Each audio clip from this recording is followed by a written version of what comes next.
네, 우리가 본격적인 여행을 시작하면요. 여행의 시작은 항상 출발하는 곳으로부터 시작됩니다. 특히 많은 사람들이 함께 가는 단체 여행을 갈 때면요. 출발하는 곳에서 모이는 것부터 여행이 시작되는데요. 약속된 장소와 시간에 모이면은 그 여행을 안내해 주시는 분으로부터 간단한 주의사항들을 듣곤 합니다. 그리고 앞으로 이제 어떠한 여정이 있을 것인지에 대한 간략한 설명을 듣게 되고요. 그리고 이제 서로 인원을 점검하고 또 가져올 것은 가져왔는가, 그리고 꼭 필요한 것들을 체크하면서부터 그렇게 여행이 시작되곤 합니다. 오늘 함께 살펴볼 말씀은 바로 그렇게 여행의 출발점과 같은 모습을 우리에게 보여주고 있습니다. 예수님과 제자들이 한 자리에 모여 있습니다. 그리고 제자들은 그 순간의 의미를 다 알지는 못하지만 바로 그 순간 모여있는 그 자리로부터 온 세상을 변화시킬 수 있는 위대한 발걸음이 시작되게 됩니다. 바로 예수님과 함께 있었던 예수님께서 승천하신 그 마지막 순간인 것이죠. 오늘 우리가 사도행전 1장에 있는 말씀을 함께 나누면서 그러한 새로운 역사가 시작되는 출발점이 이곳에 모인 모든 분들의 삶 가운데도 동일하게 있게 되기를 원합니다. 새로운 역사가 시작이 되고 또 새로운 인생의 전환점이 시작되는 그러한 계기가 오늘 이 자리에 있는 모든 분들의 삶의 자리에 또 이 자리에 함께 하시는 모든 분들의 삶 가운데 있게 되기를 간절히 소망합니다. 오늘 우리가 말씀을 함께 나누면서 또 본격적으로 함께 내용을 살피도록 하겠는데요. 오늘 우리가 함께 볼 하나님의 말씀은 사도행전 1장 6절부터 11절까지 있는 말씀입니다. 사도행전 1장 6절부터 11절까지 있는 말씀을 저와 여러분이 한 절씩 돌아가면서 읽도록 하겠습니다. 그래서 그들은 다 같이 모여 있을 때 예수께 물었습니다. 주여, 주께서 이스라엘에게 나라를 회복시켜 주시려는 것이 지금입니까? 예수께서 그들에게 말씀하셨습니다. 그날과 그때는 아무도 자신의 권세로 정하셨으니 너희가 알 것이 아니다. 그러나 성령께서 너희에게 오시면 너희가 권능을 받고 예루살렘과 온 유대와 사마리아와 땅끝까지 이르러 내 증인이 될 것이다. 예수께서 이 말씀을 하신 뒤 그들의 눈앞에서 들려 올라가셨습니다. 그리고 예수의 모습이 이내 구름 속으로 사라져 보이지 않게 됐습니다.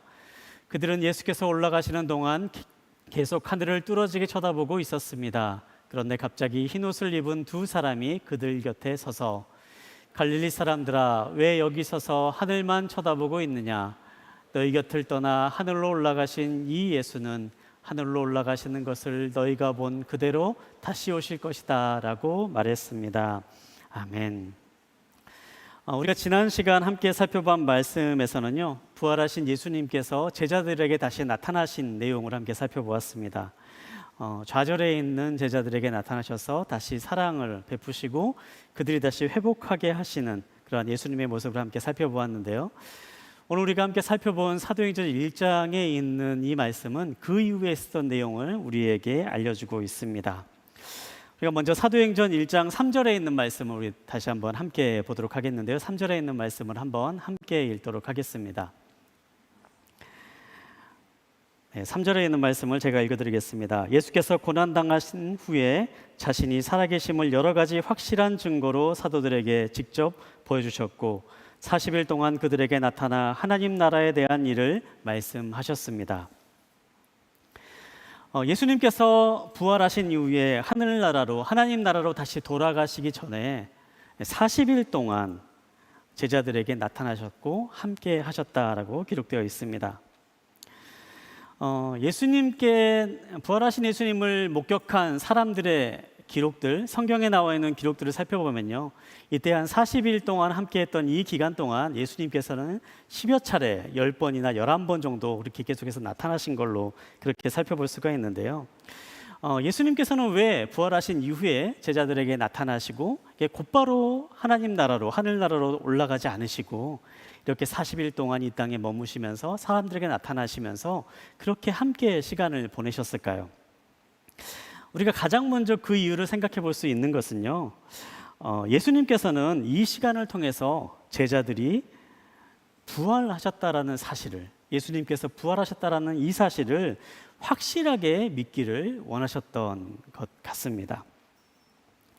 만약에 예수님께서 부활하신 이후에 제자들에게 한두 번 나타나시고 그냥 그대로 하늘나라로 올라가셨다면, 하늘로 승천하셨다면 아마 제자들의 그 부활에 대한 믿음이 쉽게 흔들리지 않았을까, 그런 생각을 해보는 거죠.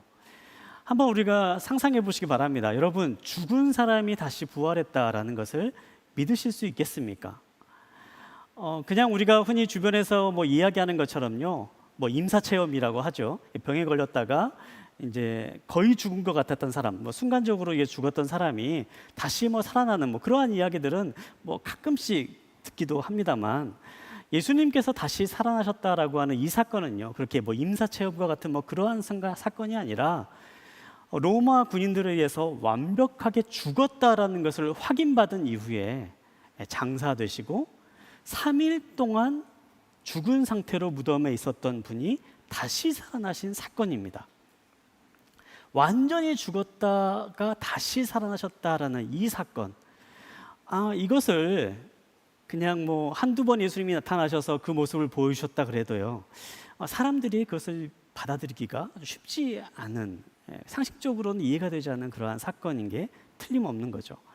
아마 그렇게 한두 번 그렇게 보여주시고 이렇게 하늘로 돌아가셨다면요, 뭐 제자들은 오늘날 많은 무신론자들이 얘기하는 것처럼 뭐 환상을 봤다, 뭐 헛것을 순간 봤다, 너무 슬픈 나머지, 너무 충격적인 나머지 그냥 헛것을 단체적으로 봤다, 뭐 이렇게 치부해 버릴 수도 있었을 것입니다. 그런데 예수님은 그렇게 하지 않으셨습니다. 40일 동안 여러 차례 제자들에게 나타나시고 함께 하시면서 정말 예수님의 부활이 사실인 것을, 뭐 순간적인 환상이나 착각이 아닌 것을 분명하게 제자들이 알도록 하셨던 것이죠. 사랑하는 여러분, 예수님은 부활은 역사적인 사실입니다. 우리의 믿음은 바로 거기서부터 시작됩니다. 예수님이 죽으셨다가 죽음의 권세를 이기시고 다시 살아나셨다는 사실. 예수님은 하나님의 아들이시고 죽음마저도 이기실 수 있는 능력이 있는 분이라는 사실, 바로 이 사실을 믿는 데서부터 우리의 믿음이 시작되는 것이죠. 여러분, 이 사실을 믿음으로 받아들이시기 바랍니다. 수많은 무신론자들이 예수님의 부활을 부정하기 위해서 많은 노력을 했지만 지금까지 예수님의 부활이 분명히 있는 사실이었음은 확연하게 증거되고 드러나고 있습니다. 그 부활의 사실을 믿으시길 바랍니다. 그 부활의 사실을 기억하시길 바랍니다. 그리고 부활의 그 주님께서 우리와 함께 계심을 기억하시기 바랍니다. 그렇다면 예수님께서 그렇게 40일 동안 제자들에게 반복적으로 나타나시면서 하셨던 일은 어떠한 일인가? 오늘 우리가 함께 살펴본 이 3절에 있는 말씀을 보면요, 예수님은 이 40일 동안 하나님의 나라에 대한 일들을 가르치셨다라고 그렇게 기록되어 있습니다. 제자들에게 나타나시면서요, 이 40일 동안 하나님의 나라란 어떤 것인지 제자들에게 직접 가르쳐 주셨던 것이지요. 제가 이 장면을 이제 생각하고 상상하면서요, 이 제자들 정말 행복했겠다, 뭐 그런 생각을 해봤어요. 예전에 제가 대학 다닐 때 저희 학교에 굉장히 그 유명한 수업이 하나가 있었습니다. 이제 총장님이셨던 이제 교수님께서 총장을 그만두시고 잠깐 이제 수업을 가르쳤던 그러한 적이 있는데요. 그 분께서 직접 쓴 책을 가지고요, 뭐 저자직강으로 그렇게 수업을 하셨던 그런 강의가 있었습니다. 그래서 많은 학생들이 이 강의를 듣기 위해서 그렇게 이제 막 수강 신청 때마다 이렇게 많은 이렇게 치열하게 경쟁을 했었는데요. 그런데 이제 이게 마지막 학기였어요. 이제 교수님이 은퇴하시기 전에 마지막 학기였을 때는요, 그때는 진짜 정말 치열한 경쟁이 있었습니다. 이 뭐 대형 강의실에서 강의가 이루어졌는데 뭐 그 강의실을 꽉 채우어도 이렇게 나올 만큼 어마어마한 이 학생들이 몰려들면서 이 뭐 이렇게 마지막 강의라는 특별한 프리미엄이 붙은 그 강의를 듣기 위해서 그렇게 몰려들었던 거죠. 저는 이 순간을 생각해 보면 뭐 그런 예수님의 초특급 프리미엄이 붙은 그런 강의가 이런 제자들에게 지금 이렇게 이루어지고 있지 않나, 그런 생각을 해봅니다. 예수님은 이제 다시 하늘나라로 돌아가실 시간이 예정되어 있는 분이십니다. 이 40일 동안의 기간 동안 하나님의 나라에 대해서 가르쳐 주시면서 예수님은 정말 꼭 필요한 핵심적인 내용들만 다시 한번 제자들에게 강조해 주시고 말씀해 주고 계셨던 거죠. 예수님의 쪽집게 과외, 마치 저자특강과도 같은 하나님의 아들이 하는 하나님 나라 스페셜 강의, 그러한 강의가 이 순간에 이루어지고 있는 것입니다. 그런데 그 이후에 제자들이 어떠한 모습을 보였나? 오늘 본문에 있는 말씀을 보면요, 제자들이 보여준 그 모습이 정말 실망스럽게 그지없는 그러한 모습을 보여주고 있는데요. 한번 사도행전 1장 6절에 있는 말씀 우리 한번 함께 보도록 하겠습니다. 6절에 있는 말씀입니다. 함께 보겠습니다. 시작. 그래서 그들은 다 같이 모여 있을 때 예수께 물었습니다. 주여, 주께서 이스라엘에게 나라를 회복시켜 주시려는 것이 지금입니까? 예수님의 40일 특강을 들은 이후에 제자들이 보인 질문입니다. 아마 그들이 가장 궁금했던 것을 질문했겠지요. 제자들의 질문은 이것이었습니다. 예수님, 이스라엘의 나라가 회복되는 것이 바로 지금입니까? 라고 이렇게 물어보고 있는 것입니다. 40일 동안 예수님께서는요, 하나님의 나라에 대해서 말씀해 주십니다. 하나님께서 모든 사람을 구원하실 계획을 가지고 이 땅에 세우실 하나님의 나라, 그리고 영원한 하나님의 나라에 대해서 그렇게 집중적으로 강의해 주셨는데요, 제자들의 관심은요, 하늘나라에 있는 것이 아니라 하나님 나라에 있는 것이 아니라 땅의 나라에 있었던 것입니다. 그러면서 물어보는 것이죠. 예수님, 하나님께서 분명히 이스라엘 민족을 위한 나라를, 이스라엘 민족의 나라를 회복시켜 주시겠다고 약속하셨는데, 그러면 지금 바로 그 이스라엘의 나라가 이루어지는 것입니까? 라고 그렇게 질문하고 있는 것입니다. 40일 동안의 하늘나라 특강이 물거품처럼 사라져버리는 것 같은 그런 순간입니다. 어찌 보면 제자들은 정말 예나 지금이나 한결같이 변하지 않는 그러한 예수님을 이해하지 못하고 예수님의 말씀을 깨닫지 못하는 그러한 어리석은 모습을 하고 있는 거죠. 그런데 그런 제자들에게 예수님이 말씀하십니다. 7절에 있는 말씀입니다. 7절에 있는 말씀을 제가 읽어드리겠습니다. 예수께서 그들에게 말씀하셨습니다. 그날과 그때는 아버지께서 자신의 권세로 정하셨으니 너희가 알 것이 아니다. 예수님께서 하신 말씀은요, 제자들이 하는 질문에 대한 예수님께서 최대한 정성껏 답변을 해주고 있으신 거죠. 이스라엘의 나라는 하나님의 약속처럼 이루어질 것인데 언제 어떻게 이루어질지는 너희에게 알려줄 수 없는 것이다 라고 그렇게 말씀해주고 있는 것입니다.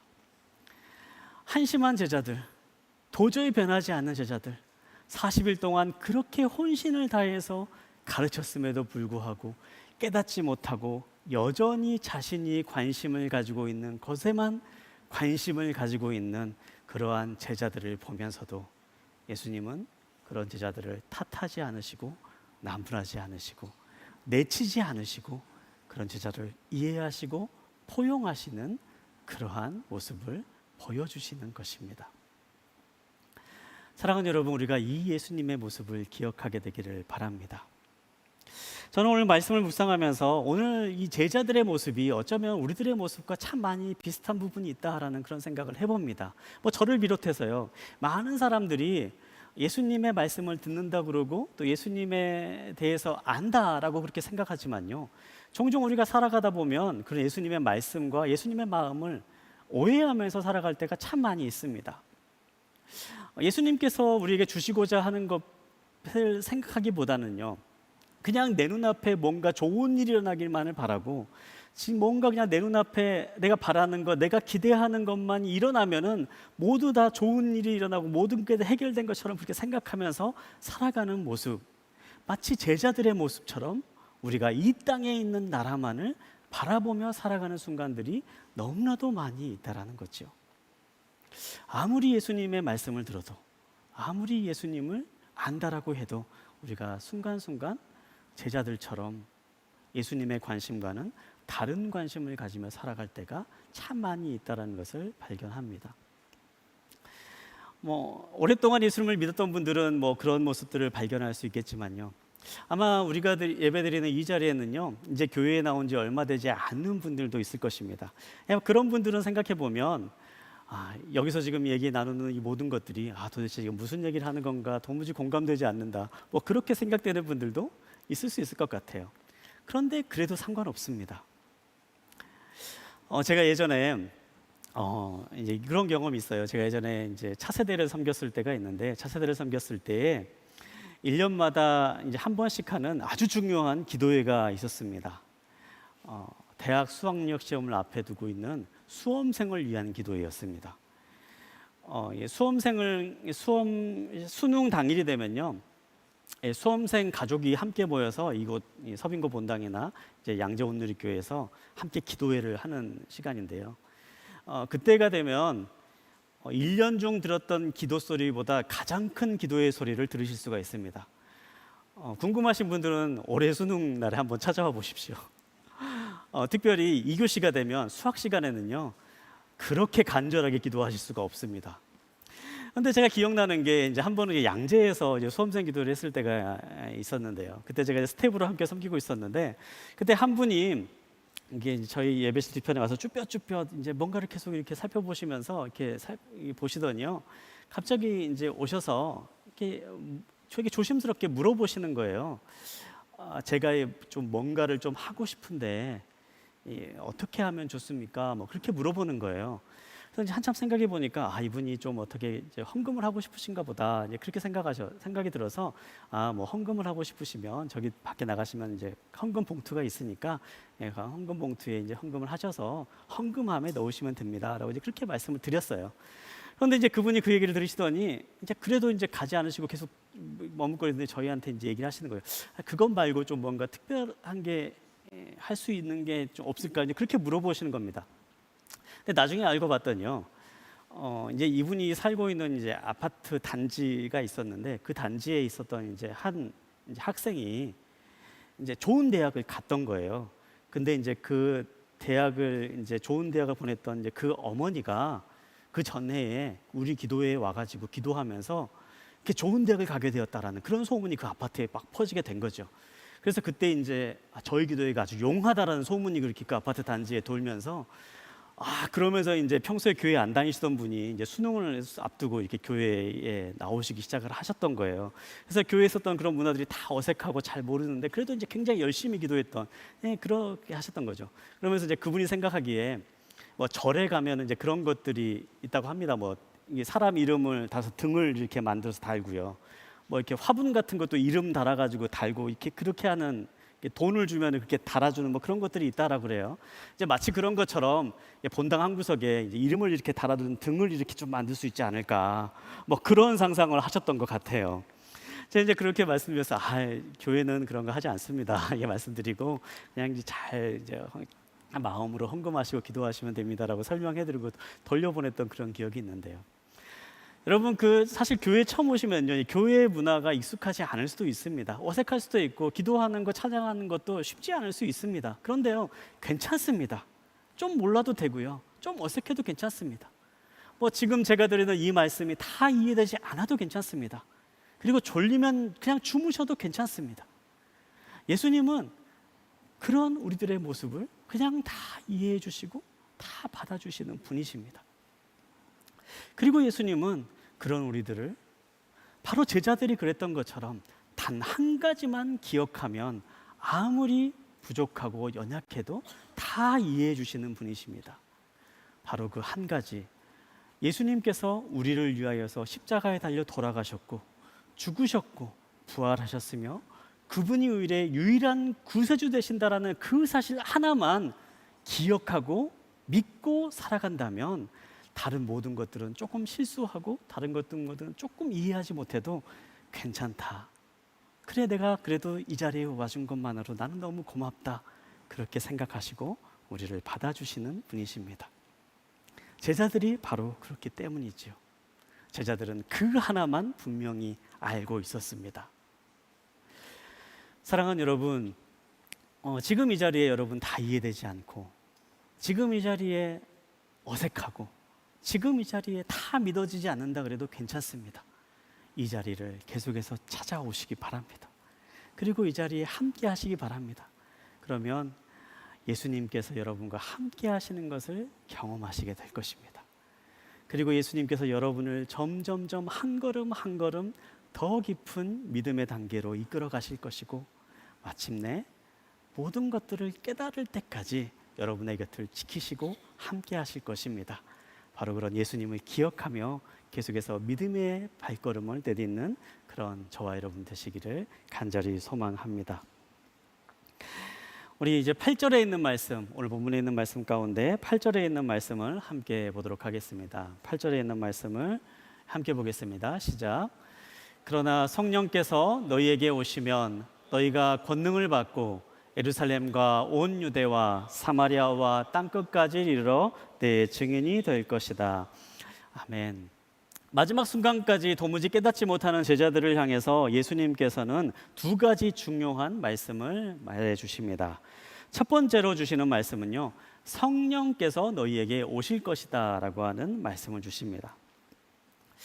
교회에 다닌지 교회가 익숙하지 않은 분들, 그리고 교회를 오래 다니셨던 분도 마찬가지인 것 같아요. 이 성령님이 도대체 어떤 분이냐 정확하게 알지 못하겠다, 그런 분들 많이 듣곤 하는데요.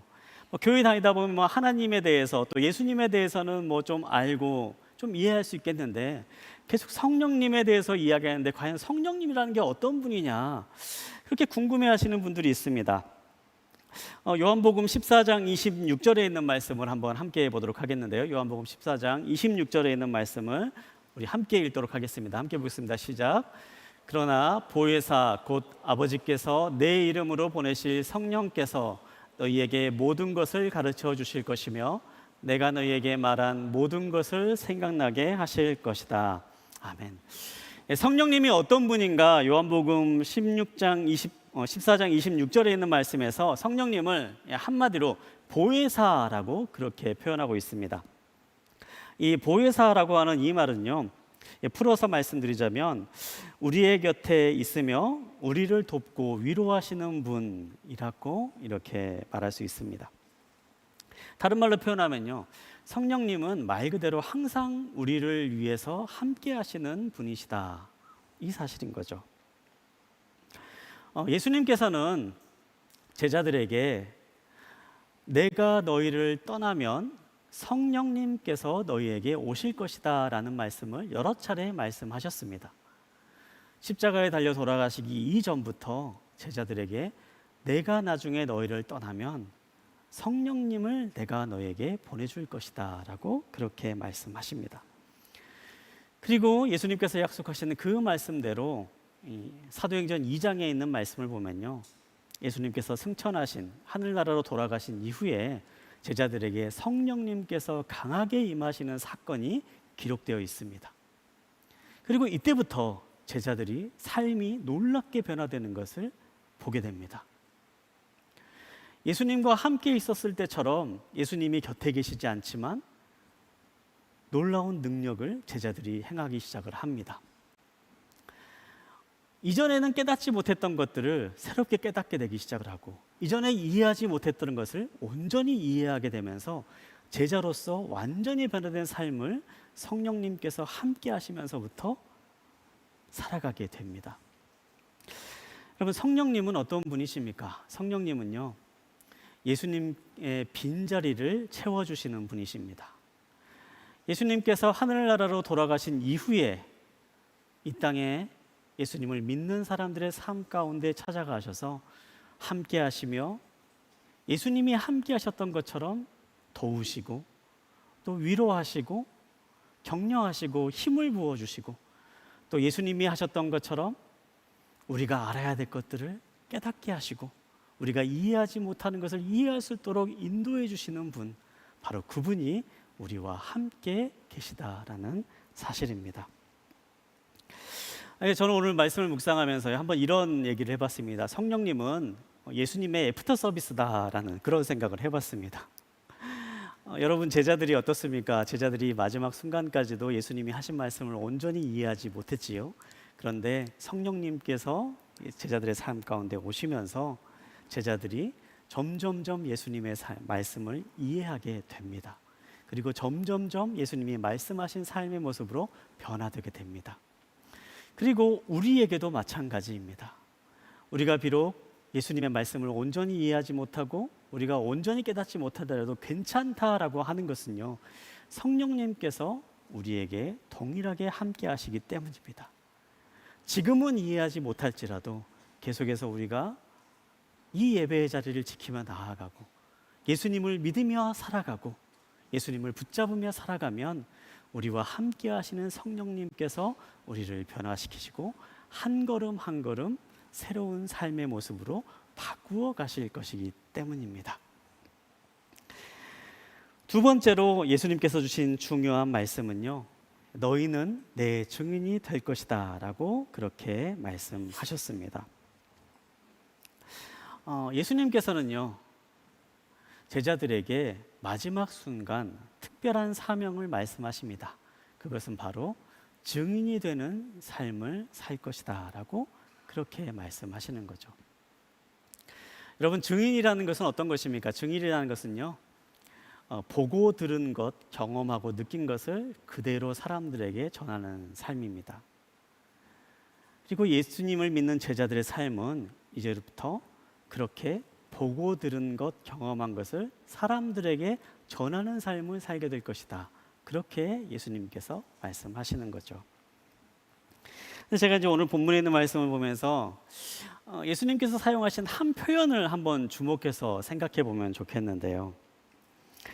이 8절에 있는 말씀을 보면서 제자들에게 특별한 사명을 주시는 그 순간 예수님은 너희들은 앞으로 이런 일들을 해야 될 것이다. 너희들은 앞으로 이런 일을 할 것이다 라고 말씀하지 않으시고요, 너희들은 앞으로 제자가 될 것이다 라고 그렇게 말씀하고 있다는 사실입니다. 우리가 흔히 생각할 때요, 어떤 일을 하고 무엇을 이루느냐를 굉장히 중요하게 생각하곤 합니다. 그런데 예수님께서 중요하게 생각하시는 것은요, 우리가 어떤 일을 하느냐에 있는 것이 아니라 어떤 존재가 되느냐에 있었다라는 사실입니다. 마지막 순간에 예수님은 바로 너희는 제자가 될 것이다 라고 이렇게 이야기하고 있는 것이죠. 하나님의 관심도 마찬가지입니다. 우리가 종종 하나님을 잘 믿는다라고 하면요, 무슨 일을 하고 뭐 예배도 잘 나오고 뭐 새벽 예배도 나오고 뭐 감사헌금도 하고 뭐 그렇게 봉사활동도 하고 무슨 일을 하면은 하나님을 잘 믿는 것이다 라고 그렇게 생각하곤 하는데요, 사실 하나님의 관점은요, 우리가 어떤 일을 하는 것보다 어떤 존재가 되느냐를 더 중요하게 생각하신다라는 사실입니다. 이런 것을 잘 보여주는 한 사람의 이야기가 구약에 나옵니다.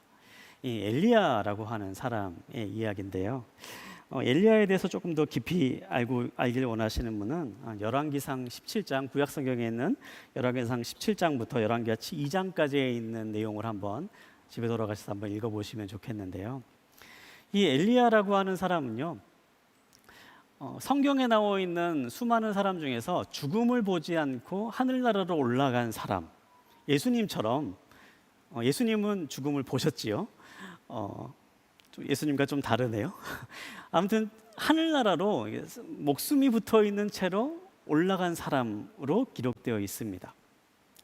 그런데 이 엘리야가 사역할 당시에 참 놀라운 기적들을 많이 행했기 때문에 사람들은 이 엘리야를 기적의 선지자라고 그렇게 부르곤 하는데요, 그런데 이제 이 엘리야의 사역의 후반을 보면요, 이 엘리야가 심각한 번아웃을 겪었던 사건이 있었습니다. 아무리 열심히 사역을 해도 변화되지 않는 현실을 보면서 하나님 앞에 저는 이제 더 이상 아무것도 하고 싶지 않습니다. 그냥 차라리 죽었으면 좋겠습니다 라고 이야기할 정도로 심각한 우울증에 빠져서 그렇게 자리에 누워 있었던 그러한 순간이 있었습니다. 그런데 그때 하나님께서는 엘리야가 다시 일어날 수 있도록 쉴 수 있는 것과 먹을 것을 공급해 주시고요, 그리고 아무런 말씀을 하지 않으시고 엘리야에게 새로운 사명을 부어주십니다. 엘리야가 해야 될 3가지 중요한 일이 있다라고 말씀하시는 거죠. 이 내용을 보면서 하나님께서 왜 이렇게 번아웃에 빠져 있는 엘리야에게 또 다른 일을 주실까? 그런 생각을 해보는데요. 그래서 그런지 몰라도 이후에 나와 있는 이제 말씀을 좀 읽어보면요, 엘리야가 하나님께서 말씀하신 이 세 가지 사명을 다 했다라고 하는 그런 기록이 나오지 않습니다. 그리고 엘리야는 그 중에 단 한 가지 사명, 제자인 엘리사를 찾아가 기름 부으라라고 하는 그 사명만을 실천합니다. 그리고 그 사명을 했을 때에 하나님께서 엘리야에게 불마차를 보내셔서 그가 하늘나라로 곧바로 올라올 수 있도록 그렇게 하셨다라고 성경은 기록하고 있습니다. 왜 하나님은 세 가지 사명을 다 이루지 못한 엘리야를, 한 가지 사명만 이루었던 엘리야를 하늘나라로 부르셨을까요? 성경을 읽어보면요, 이 한 가지 사명을 한 이후에 엘리야가 새로운 삶을 살아가는 것을 보게 됩니다. 그 전까지 하나님, 저는 정말 아무것도 하고 싶지 않습니다. 더 이상 하나님의 사람으로 살고 싶지 않습니다. 라고 그렇게 얘기했던 엘리야가 첫 번째 사명을 감당한 이후에 다시 하나님의 사람으로서의 삶을 살아가는 모습이 성경에 기록됩니다.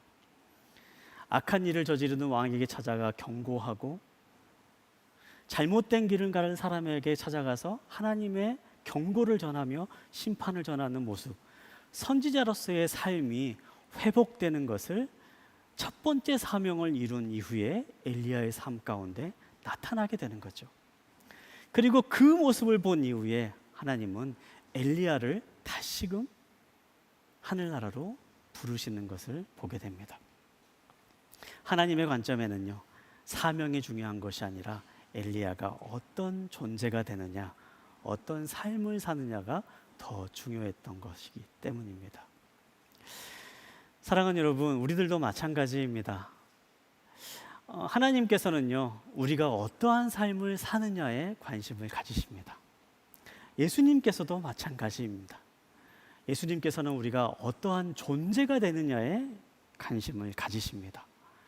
우리가 이 땅을 살아갈 때 얼마나 많은 성과를 거두어내고 어떠한 일을 해내고 얼마나 위대한 성취가 있느냐, 이것을 중요하게 여기고 바라보시는 것이 아니라 우리가 이 땅을 살아가면서 어떠한 삶을 살아가고 있느냐, 우리가 이 땅을 살아가면서 어떤 존재로 살아가느냐, 이 사실을 주목하시면서 우리를 바라보고 계신다라는 것입니다. 그런 예수님께서 마지막으로 우리에게 말씀하시는 것이 바로 이것입니다. 너희는 증인이 될 것이다. 너희는 증인이 되어라. 증인으로 살아가라. 그렇게 말씀하십니다. 여러분, 증인으로 살아간다는 것은요, 믿음이 깊은 사람이나 믿음이 적은 사람이나 모두가 다 할 수 있는 것입니다. 그저 본 것을 그대로 전하면 되는 것이기 때문입니다. 그저 느낀 것을 그대로 사람들에게 이야기하면 되는 것이기 때문입니다. 내가 경험한 것을 그대로 이야기하면 되기 때문입니다. 사랑하는 여러분, 그 복음의 여정은 증인된 삶을 살아가면서부터 시작되는 것을 기억하시기 바랍니다. 저는 이 말씀을 묵상하면서 그런 기대를 하며 이 말씀을 함께 여러분들과 나눕니다. 이 자리에 계신 모든 분들이 여러분의 삶의 자리에서 증인된 삶을 살아가면 좋겠다라는 그러한 마음입니다. 그냥 여러분, 우리가 함께 예배 드렸던 이 순간에 느꼈던 것을 전하시기 바랍니다. 그냥 이 순간에 들었던 것을 사람들에게 나누시기 바랍니다. 좋은 말 하려고 포장하지 않으셔도 됩니다. 뭔가 좋은 말 하려고 억지로 꾸미지 않으셔도 괜찮습니다. 졸리면 졸렸다고 얘기하셔도 괜찮습니다. 그래도 다음에 또 무엇인가 깨달은 것이 있고 무엇인가 받은 은혜가 있다면 은혜가 있을 때 그 은혜를 전하는 삶을 살기를 바랍니다. 제가 예전에 우리 예배에 나오시는 한 분에게 이런 얘기를 들은 적이 있습니다. 예배를 나오고 이제 한참 나오면서 주변에 있는 분들이 이제 어느 순간에 이제 그렇게 물어봤다라고 하는 거예요. 갑자기 이게 여러분들이 요즘 무슨 좋은 일 있냐고 그렇게 물어보기 시작을 했다라고 합니다. 근데 이제 아무리 생각해도 뭐 그렇게 좋은 일, 특별한 일이 없는 거예요. 그냥 뭐 그냥 잘 지내 그렇게 얘기하고 말았는데 그런 분들이 뭐 몇 번 계속 반복되는 거예요. 그러면서 느꼈다고 합니다. 뭔가 좀 달라졌구나. 그래서 다음에는 한번 이렇게 말해봐야겠다 그렇게 다짐했다 그래요. 나 요즘 교회 다녀. 그렇게 말했다 그래요. 여러분 그 표현도 증인의 삶입니다. 그냥 여러분이 느낀 것, 여러분이 본 것이 있다면 그것만 사람들에게 전하십시오.